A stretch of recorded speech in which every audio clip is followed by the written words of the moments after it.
Yo, what's up guys, welcome back to the channel, and today I'm going to show you how to use Zelle's customer service chat. Let's get straight into it. First off, here's how you're going to access Zelle customer service chat.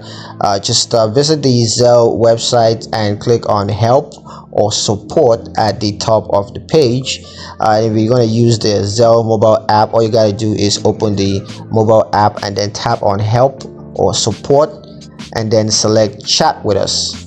Now, or starting a chat session, so just click on the chat with us button to initiate a chat session, and then select the topic or issue that you need help with, such as payment issues or account setup issues.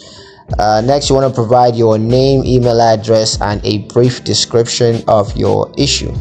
Now, you will be connected with a live agent who will assist you with your issues. You have a chance to engage in a real-time conversation with the agent to resolve that issue that you have. And now for resolution, the agent is going to provide you with a resolution or guide you through the next step to resolve your issue. So yeah, that's pretty much it on how to use Zelle's customer service chat. Hope you guys liked the video. Hope you found it useful enough. If you did like the video, comment down below, let me know what you thought. Share the video with your friends and subscribe to the channel if you haven't done so already, and I will see you guys in the next one. Peace.